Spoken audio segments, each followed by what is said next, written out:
Magnetic field देखिएगा, the space around the magnet with in which its influence can be experienced it's is called its magnetic field. Space around the magnet, किसी भी magnet के चारों तरफ का space जहाँ पर मैग्नेट की प्रेजेंस को महसूस किया जा सके। कैसे महसूस किया जा सकता है? मैग्नेट के चारों तरफ जितना भी एरिया बनता है, उस एरिया में आप क्या करें, उस एरिया में कोई भी मैग्नेटिक मटेरियल ले आइए, जैसे कि आयरन हो गया, स्टील हो गया, कोबाल्ट हो गया। तो मैग्नेट क्या करेगा, मैग्नेट उसको अपनी तरफ अट्रैक्ट कर देगा, ठीक है ना। तो वो जो एरिया है, जितने एरिया में आप किसी भी मैग्नेटिक मटेरियल को लाएंगे वो अट्रैक्ट कर देगा, that is called magnetic field. उसके बाद सेकंड देखिएगा, uniform magnetic field. Uniform magnetic field में है, a magnetic field in a region is said to be uniform if it has same magnitude and direction at all points of that region. किसी भी reason में magnetic field को uniform जो है वो तब कहा जा सकता है जब उस रीजन में हर जगह उसका जो मैग्नीट्यूड है वो सेम रहेगा। तो ऐसे में हम ये कहते हैं कि कर क्या रहे हो तुम? बैठ जाओ एक जगह, कभी पीछे कभी आगे कभी बैठ। एक बार बैठ जाओ, हो गया। ठीक है, यूनिफॉर्म मैग्नेटिक फील्ड।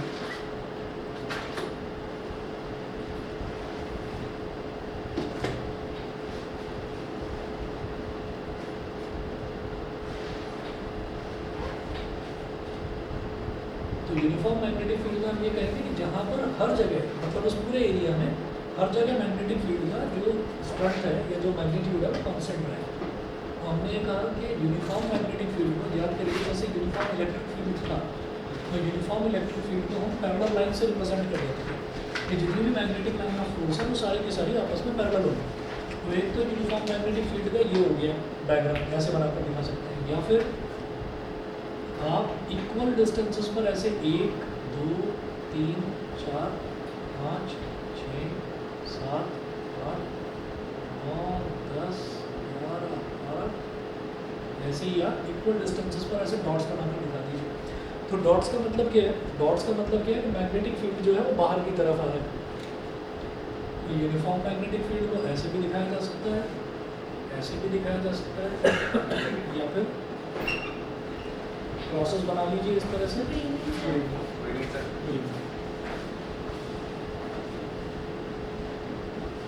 भाई उसको बंद तो करो। तू है ना लास्ट में? तू है।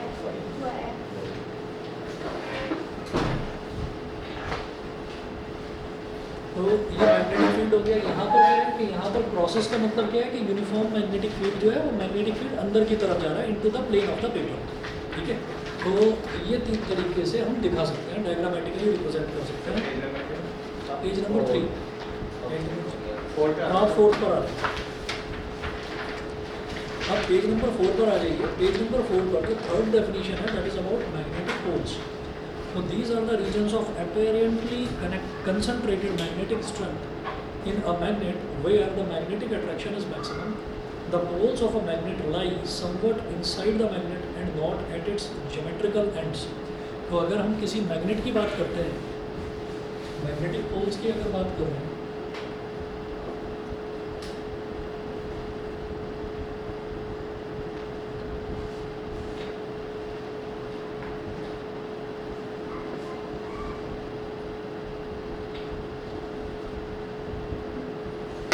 मैग्नेटिक पोल्स की अगर बात कर रहे हैं तो यहाँ पर हम ये कहेंगे कि इस तरफ मान लेते हैं कि नॉर्थ पोल है और इस तरफ मान लेते हैं कि साउथ पोल है।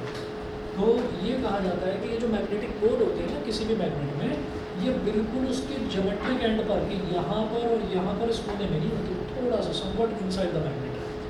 तो ये तो हो गया मैग्नेटिक पोल। उसके बाद अगला देखिएगा, फोर्थ जो है definition, magnetic axis. The line passing through the poles of a magnet is called the magnetic axis of the magnet. तो मैग्नेट के जो पोल्स हैं, नॉर्थ पोल और साउथ पोल, उन दोनों को कनेक्ट करती हुई अगर कोई स्ट्रेट लाइन ऐसे गुजर जाती है, ठीक है, इस तरीके से, तो उस लाइन को हम बोलेंगे मैग्नेटिक एक्सेस। उसके बाद अगली डेफिनेशन देखिएगा, magnetic equator. The line passing through the center of the magnet and at right angles to the magnetic axis is called the magnetic equator of the magnet. तो कोई भी लाइन जो magnet के centre से गुजरे और ये जो मैग्नेटिक एक्सिस है इस पर परपेंडिकुलर हो, उसको बोल देते हैं हम magnetic equator.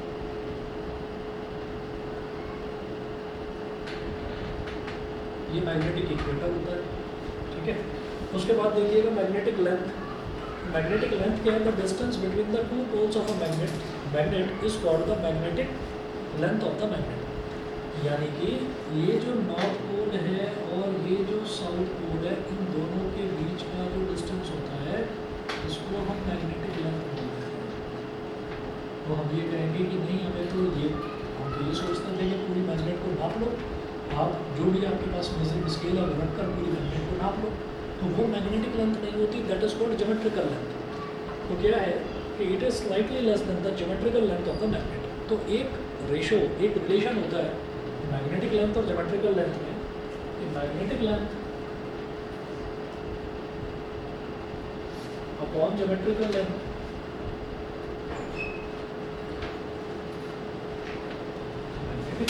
Upon geometric length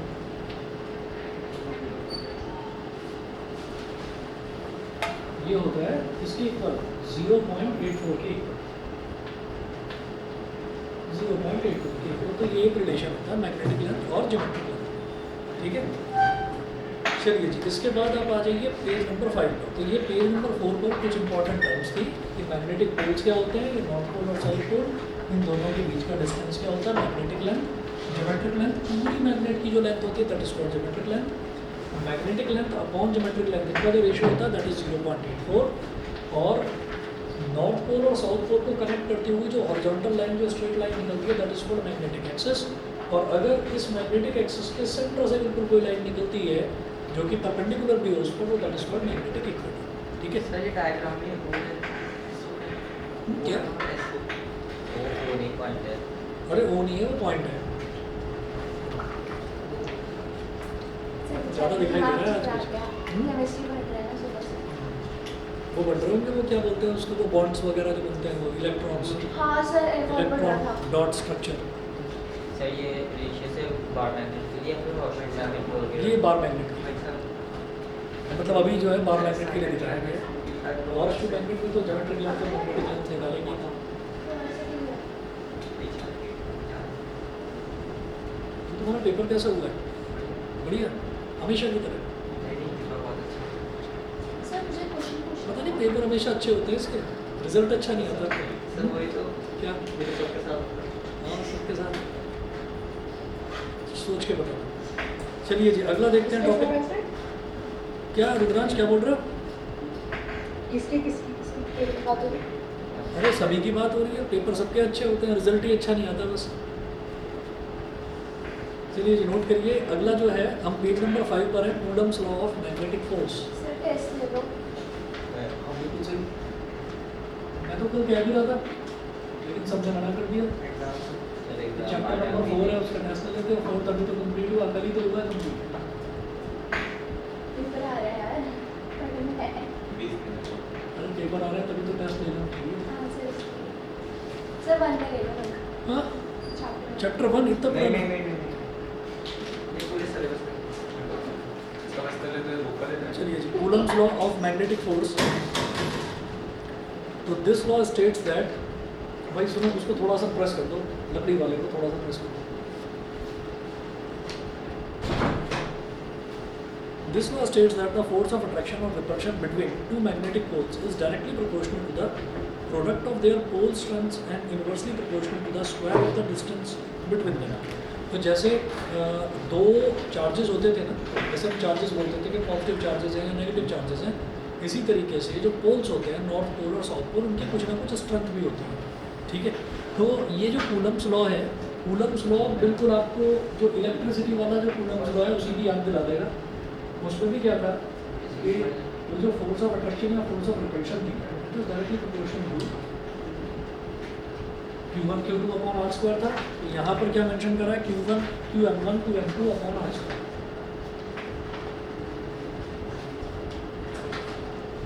अब इस प्रोपोर्शनलिटी साइन को हटाएंगे, यहाँ पर क्या आ जाएगा, QM1 QM2 upon R square. तो याद करिए कूलम्स लॉ जो इलेक्ट्रिसिटी वाला था उसमें क्या था कि उसमें जो ये Q1 और Q2 थे चार्जेस थे, तो यहाँ पर Qm1 और Qm2 M1 M2 magnetic force के लिए मतलब मैग्नेटिक चार्ज के लिए इस्तेमाल किया गया है। तो ये क्या हो गया, इसको बोलेंगे magnetic charge of first, magnetic charge of first particle, magnetic charge of second particle, ठीक है। और अपॉन आर क्या है, आर उनके बीच का डिस्टेंस हो, और के क्या हो गया, कोई भी प्रोपोर्शनलिटी कांस्टेंट। और मैग्नेटिज्म में हम प्रोपोर्शनलिटी कांस्टेंट अगर वैक्यूम की बात कर रहे हैं तो किसको लेते हैं, mu naught upon 4 pi, where k is a proportionality constant and Qm1 and Qm2 are pole strengths of the two magnetic poles which are r distance apart. For SI units and for poles in vacuum, F is equal to, अगर इसको vacuum में माना जाए तो F is equal to mu naught upon 4 pi into Qm1 Qm2 upon r square। अच्छा, mu naught upon 4 pi की value क्या होती है, ऐसे क्या, 4 pi। ठीक है। उसके बाद देखिएगा magnetic dipole and magnetic dipole movement. Electric dipole तो बनाने की ज़रूरत पड़ती थी कि दो इक्वल एंड अपोजिट चार्जेस को थोड़े से डिस्टेंस पर रखा जाए तो इलेक्ट्रिक डाइपोल बन जाएगा, लेकिन मैग्नेटिक डाइपोल बनाने की ज़रूरत पड़ती ही नहीं है, क्योंकि जो एक नॉर्मल बार मैग्नेट है वो है ही, उसमें दो ही पोल साथ साथ एग्जिस्ट करते हैं, नॉर्थ और साउथ, तो इसीलिए उसको सीधा सीधा मैग्नेटिक डाइपोल भी बोला जा सकता है। तो क्या है, an arrangement of two equal and opposite magnetic poles separated by a small distance is called a magnetic dipole.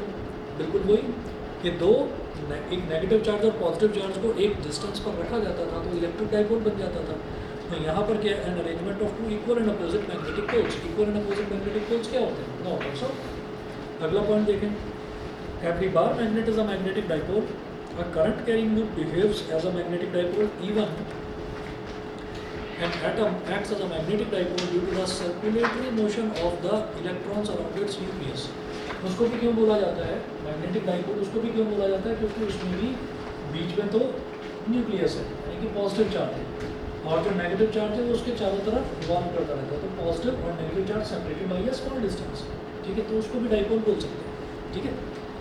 इसी तरीके से मैग्नेटिक डाइपोल मूवमेंट, तो मैग्नेटिक डाइपोल मूवमेंट कैसे निकालेंगे, जो कोई भी एक चार्ज ले लो और उसमें दोनों के बीच का जो डिस्टेंस है उसको मल्टीप्लाई कर दीजिए। जैसे वहाँ पर हम उसको बोल देते थे P is equal to Q into 2A, ये होता था इलेक्ट्रिक डाइपोल मूवमेंट। अब आ जाओ मैग्नेटिक डाइपोल मूवमेंट पर।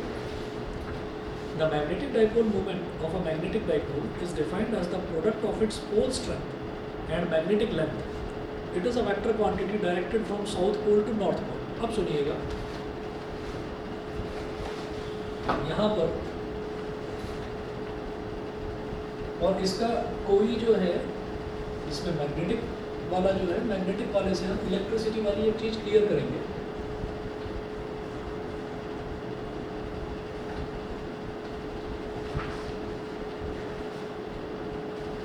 मैग्नेटिक डाइपोल मूवमेंट जो है वो किसी भी मैग्नेट की इंटरनल प्रॉपर्टी होती है, किसी भी मैग्नेट की इंटरनल प्रॉपर्टी होती है, तो इसका मतलब उसके अंदर की जो चीज़ है उसको स्टडी करना है। तो मैग्नेटिक लाइन ऑफ फोर्स जो होती है, मैग्नेटिक लाइन ऑफ फोर्स के लिए जैसा कि अगर थोड़ा बहुत 10th का याद हो तो 10th में भी ये चीज़ करी गई थी, नॉर्थ पोल और साउथ पोल। तो ये कहा जाता था कि magnetic line of force north से निकलती है और साउथ में जाती है, लेकिन अगर मैग्नेट के अंदर देखा जाए तो inside the magnet it is directed from south to north. तो ये कहा जाता है कि जो मैग्नेटिक लाइन्स ऑफ फोर्स हैं दे आर क्लोज्ड लूप्स, ठीक है। तो outside the magnet they travel from north to south, but inside the magnet they travel from south to north. इसका मतलब क्या है कि जो मैग्नेटिक डाइपोल मूवमेंट है वो मैग्नेट की इंटरनल प्रॉपर्टी है, तो अंदर वाली प्रॉपर्टी को स्टडी करेंगे, और मैग्नेट के अंदर की जो प्रॉपर्टी है दैट सेज दैट कि मैग्नेटिक फोर्स आपकी कहाँ से कहाँ तक होगी, साउथ से नॉर्थ की तरफ। तो इसलिए मैग्नेटिक डाइपोल मूवमेंट का डायरेक्शन भी कहाँ से कहाँ तक होगा, साउथ से नॉर्थ की तरफ। तो इसमें हमने ये कहा कि अगर हमारे पास कोई मैग्नेट है, उस मैग्नेट की लेंथ को हमने 12 मान लिया। अब फिर वही चीज़ है कि मैग्नेट की लेंथ को वही सिंपल L क्यों नहीं मान लेते, 12 क्यों मान लेते हो, क्योंकि हमें कई बार क्या होता है कि हमें कई बार उसके सेंट्रल पॉइंट की ज़रूरत पड़ती है। तो सेंट्रल पॉइंट की ज़रूरत पड़ती है, कई बार हमें क्या निकालना है कि डाइपोल मूवमेंट निकालना है at the axis of that magnet. ठीक है, कई बार निकालना है एट एन इक्वेटोरियल पॉइंट, तो मुझे मैग्नेट के सेंटर की जरूरत पड़ती है। तो मैग्नेट के एंटायर लेंथ को डिवाइड करना हमारे लिए आसान रहता है कि अगर मैंने लेंथ को 2L मान लिया तो मैं कहूँगा आधी लेंथ L हो गई और बाकी की आधी लेंथ L हो गई।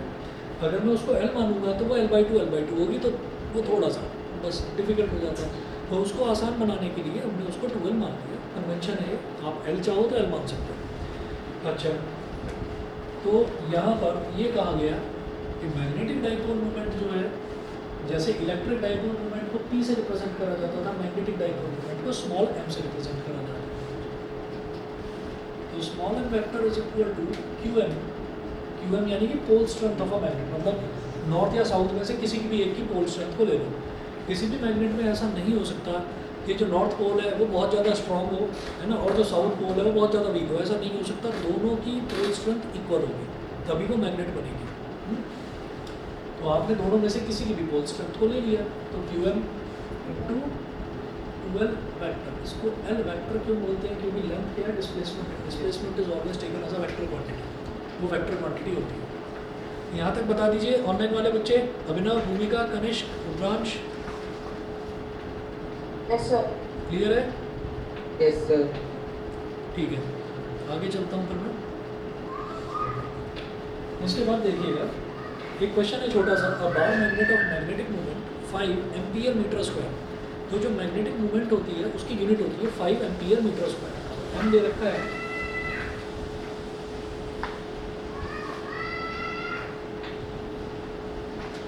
एम्पियर मीटर स्क्वायर, और वो बोल रहे हैं जो पोल्स हैं उसके they are 20 centimetre apart, 20 centimetre apart. इसका मतलब बिल्कुल सही, 2L जो है कितना दे रखा है 20 सेंटीमीटर, तो भाई उसको मीटर में कन्वर्ट करें,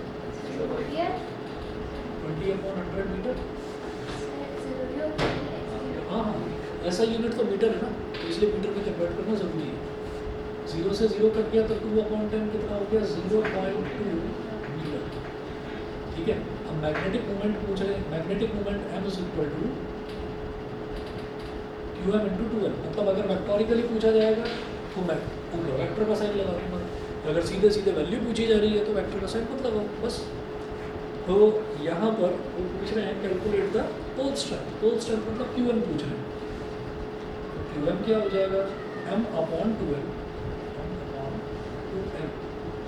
हाँ जी, M कितना है 5 और 2L, ये 2L लेंथ कितनी है 0.2। यहाँ से L निकालने की गुस्ताखी मत करना, 2L ही है, ठीक है, 2L ही रखना है। तो 0.2 है तो पॉइंट गया तो ऊपर 0 आ गया, 225 सर। ये क्या बन गया 25 एम्पियर मीटर। याद रखना पोल स्ट्रेंथ की यूनिट जो है वो क्या होती है, एम्पियर मीटर। ठीक है, उसके बाद अगला देखिएगा, नेक्स्ट है पॉइंट, नेक्स्ट टॉपिक है हमारा magnetic field lines. Magnetic field lines में क्या है, the magnetic line of force में be defined as the curve the tangent to which at any point gives the direction of the magnetic field at that point. It may also be defined as the path along which a unit north pole would tend to move if free to do so. तो आप ये देखिएगा कि magnetic line of force क्या होती है, curve line होती है। अब अगर इस पूरे पाथ में किसी एक पॉइंट पर यह पूछा जाए कि आप मैग्नेटिक फील्ड की डायरेक्शन बता दीजिए, तो कैसे बताओगे? जब भी किसी कर्व पाथ पर डायरेक्शन पूछी जाती है तो हम उस पर टेंजेंट ड्रॉ करते हैं। अगर सर्कुलर पाथ में कोई चीज़ चल रही होती है तो ये कहा जाता है कि अगर मैं सर्कुलर पार्क के चारों तरफ मैं रनिंग कर रहा हूँ और कोई बोले कि नहीं आप इस इंस्टेंट पर अपनी वेलोसिटी बता दीजिए, तो आपको जो डायरेक्शन बतानी है वो उस इंस्टेंट पर टेंजेंशियल डायरेक्शन बताएंगे। तो इसी तरह से अगर मैं इस पॉइंट पर कहूँ तो हमारी मैग्नेटिक फील्ड की डायरेक्शन क्या होगी, टेंजेंशियल। अगर इस पॉइंट पर गए तो मैग्नेटिक फील्ड की डायरेक्शन क्या होगी, ऐसे टेंजेंशियल। ठीक है, तो ये मैग्नेटिक फील्ड लाइन की डेफिनेशन है। मैग्नेटिक लाइन ऑफ फोर्स में be defined as the curve the tangent to which at any point gives the direction of magnetic field at that point। एक उस पूरी लाइन ऑफ फोर्स पर किसी भी point पर अगर टेंजेंट डाला जाए तो मैग्नेटिक लाइन ऑफ फोर्स की डायरेक्शन आ जाती है। अगला देखिएगा, properties of magnetic line of force important है, कभी कभी आपसे पूछ ली जाती है ये। पहली है, magnetic line of force are closed curves which start in air from the north pole and end at the south pole and then return to the north pole through the interior of the magnet। बिल्कुल वही चीज़ जो अभी अभी देखी। कि air में हवा में नॉर्थ से साउथ तक और इंटीरियर ऑफ द मैग्नेट में साउथ से नॉर्थ तक, तो क्लोज लूप से होता है। सेकेंड इसका प्रॉपर्टी क्या है, the magnetic line of force never cross each other, if they do so that would mean there are two directions of the magnetic field at the point of intersection which is impossible. कैसे, देखिएगा ये बिल्कुल वैसा ही है जैसा हमने एक clarification वहाँ पर भी दिया था इलेक्ट्रिक लाइन ऑफ फोर्स में।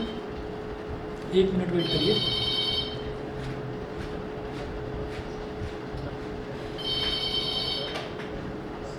अरे बहुत से बोल फिजिक्स का बोल जी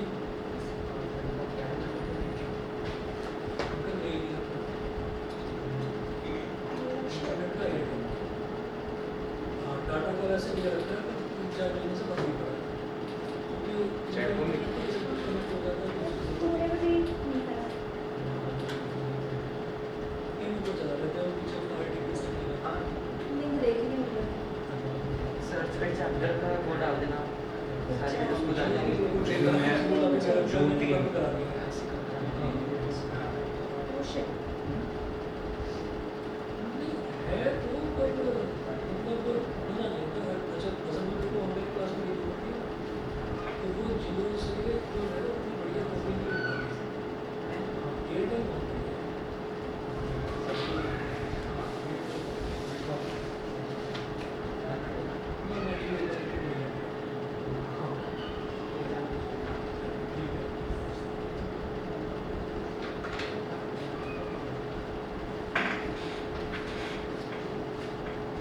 एयरटेल कुछ प्रॉब्लम कर रहा है एयरटेल का इंटरनेट।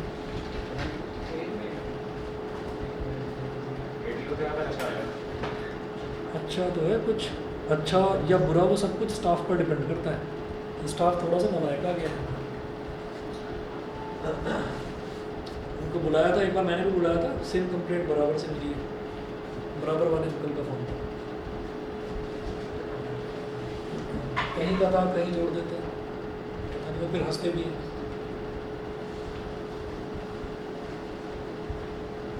सर मैंने बोला चैप्टर 2 की सारी वीडियो जी चैप्टर 2 की सारी वीडियो मिलेगी हाँ मैं क्या तो रहा था वहाँ से। सर। अच्छा इसने फॉरवर्ड करी है, ठीक है, ये मतलब उतना बुरा नहीं है भाई। ये कह रही थी कि सर उसने भेजी नहीं, मेरे को 2 वीडियो भेजी मैंने बस। भेजी थी। मैं बोलता आगे की इससे कंटिन्यू ही होंगी, तो इसने इतनी मेहनत करी ठीक है, पति बताई होनी चाहिए आगे की। कोई बनाना ही नहीं चाहता। चलिए जी देखिए, the magnetic line of force never cross each other. तो अब आप ये देखिएगा कि एक मैग्नेटिक लाइन ऑफ फोर्स मान लीजिए ऐसे है, ठीक है, और दूसरी मैग्नेटिक लाइन ऑफ फोर्स मान लो कि ऐसे एक दूसरे को क्रॉस कर जाती है। तो हम ये कहेंगे कि चलिए बाकी सारी चीज़ तो ठीक है, लेकिन अगर ये जो पॉइंट है ना, जो पॉइंट ऑफ इंटरसेक्शन है, तो यहाँ पर अगर मैं इस लाइन को मानूँ और इसकी वजह से अगर मैं निकालूँ डायरेक्शन, तो टेंजेंशियल ऐसे निकलेगा।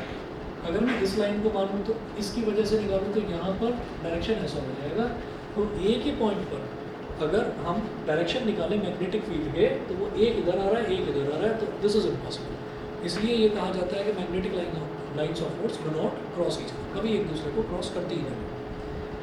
अगला देखिएगा, थर्ड है, they start from and and on the surface of the magnet normally. मतलब जब ये मैग्नेट की सरफेस से स्टार्ट करती है तो यहाँ पर भी परपेंडिकुलर 90 डिग्री का एंगल, और जब ये मैग्नेट की सरफेस पर एंड करती है तो यहाँ पर भी नॉर्मली। नॉर्मली का मतलब है परपेंडिकुलर, ठीक है, इस तरह से। अगला देखिए, पोल पर बैठते हैं, पोल पर बैठते हैं। हाँ पोल पर ही तो, वही तो बोला था, they start from and and on the surface of the magnet. तो मैग्नेट का जो सरफेस है, मैग्नेट के सरफेस पर ऐसे करती है, जाती तो पोल की तरफ ही, वो थोड़ा सा स्लाइटली इनसाइड होता है। फोर्थ है, the lines of force have a tendency to contract lengthwise and expand sidewise. This explains attraction between unlike poles and repulsion between like poles. ठीक, ये देखिएगा जरा क्या होता है कि मैं फिर से बना रहा हूँ मैग्नेट।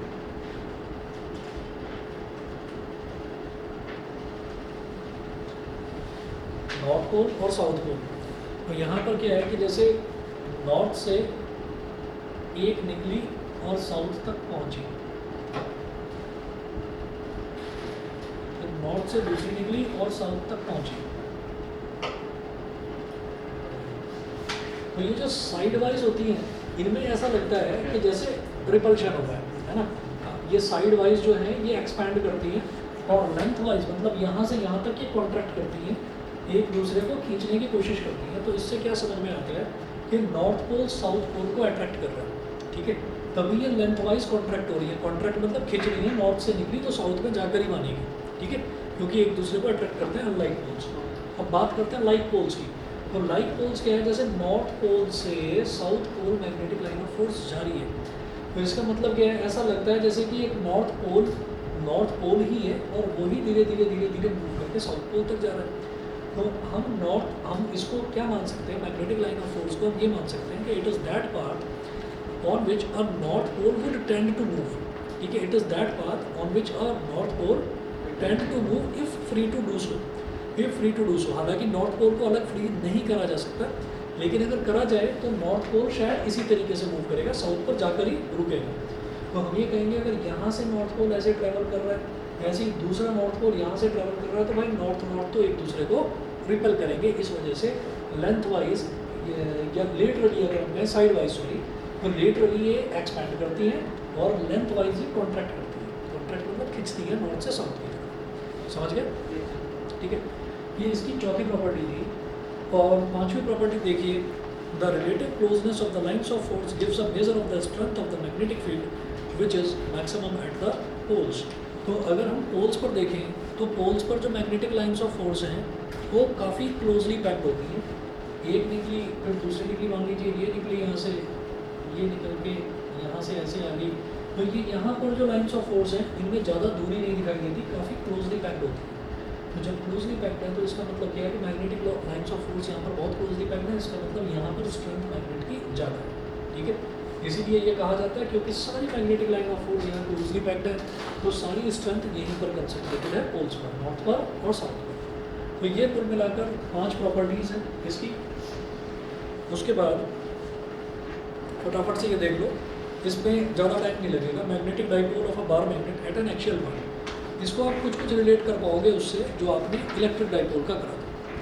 तो magnetic field of a bar magnet at an axial point, axial point का मतलब क्या है कि आपने एक्सिस पर निकालना है मैग्नेटिक फील्ड को।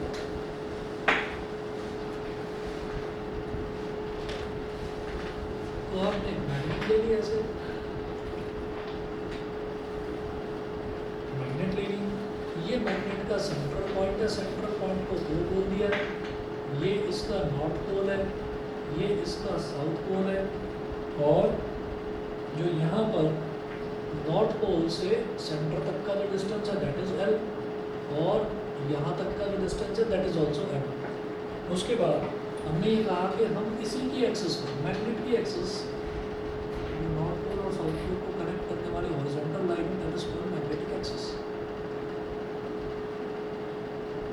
इसी की एक्सिस पर हमने यहाँ पर एक पॉइंट ले लिया P, एक पॉइंट ले लिया P, और हमने माना कि ये पॉइंट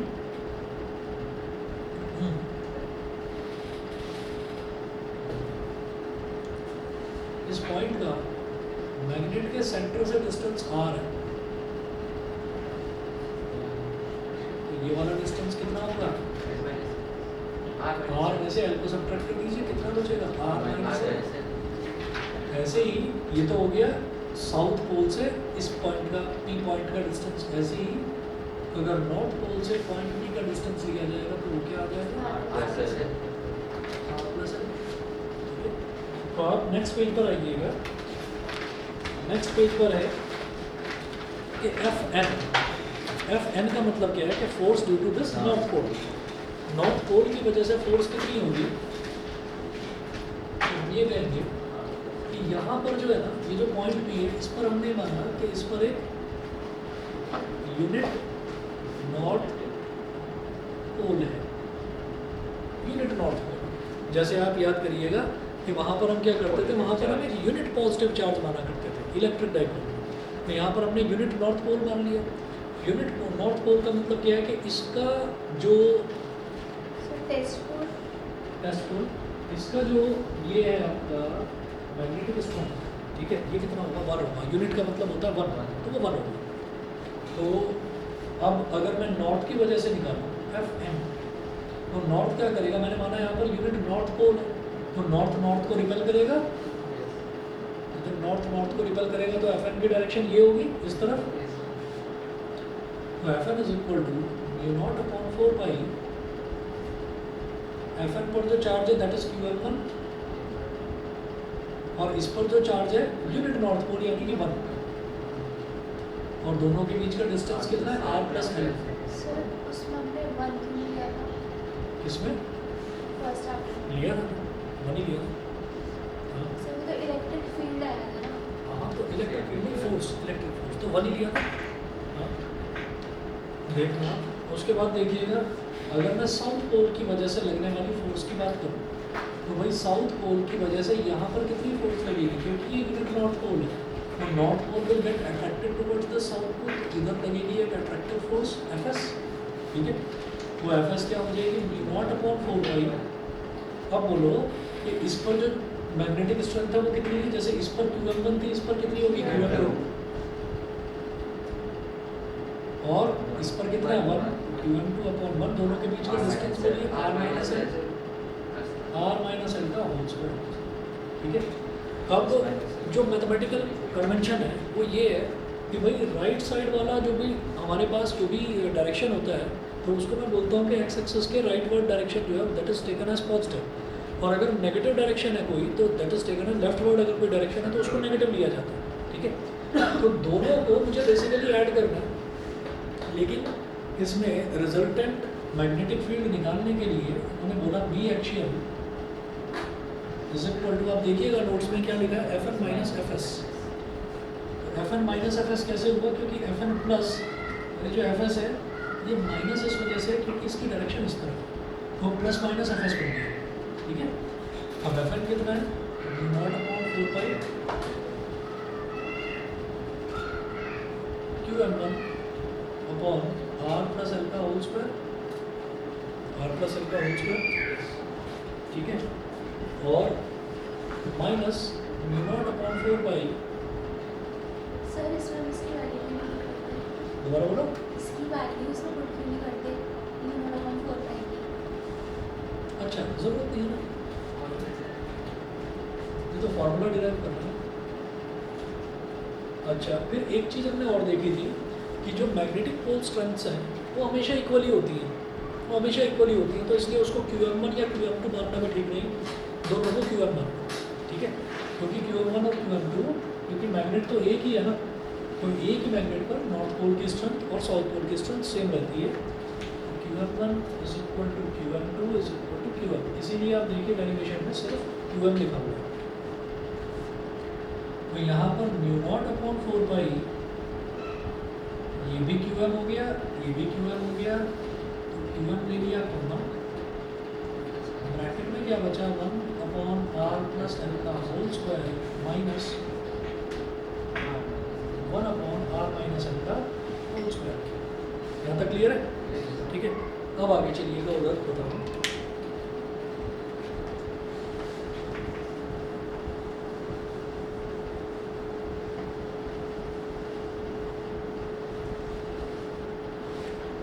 अब आपको बस इसको सिंप्लीफाई करना है, तो सिंप्लीफाई करेंगे तो ये हो जाएगा mu not Q M upon 4 pi, ये इधर मल्टीप्लाई हो जाएगा आर माइनस एल का होल स्क्वायर, माइनस ये इधर मल्टीप्लाई हो जाएगा आर प्लस एल का होल स्क्वायर, अपॉन ये दोनों आपस में मल्टीप्लाई हो जाएंगे, आर प्लस एल का whole square into R minus L का whole square, mu not Q M upon 4 pi R square plus L square minus 2r minus R square minus L square minus 2r upon R plus L का whole square into R minus L का whole square.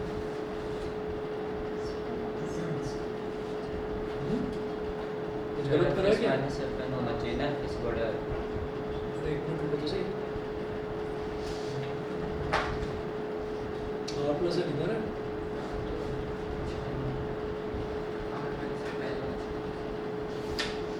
F N के नीचे मैंने are minus L ले रखा है।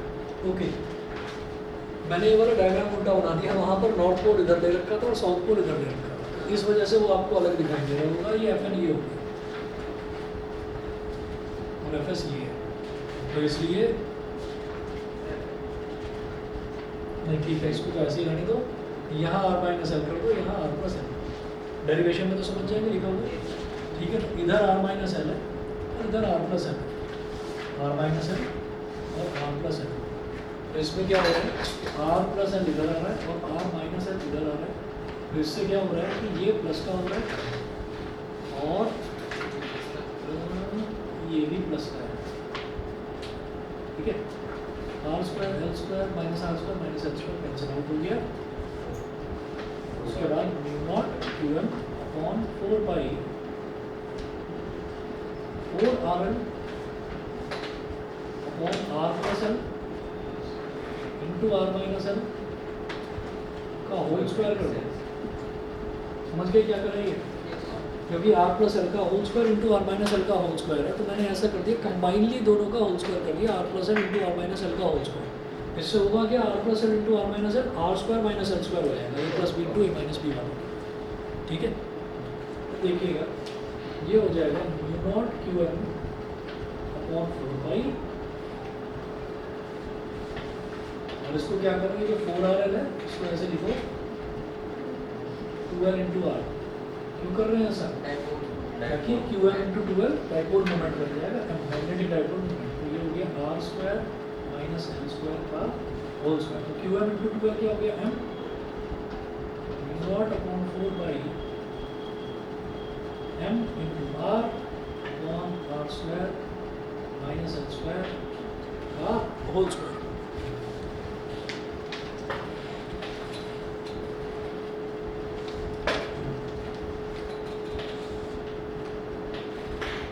To R into 2 R करेंगे तभी तो 4 आर बनेगा, तो एम इंटू 2 आर। ठीक है जी, यहाँ तक कर लीजिए, बाकी कल की क्लास में कराऊँ।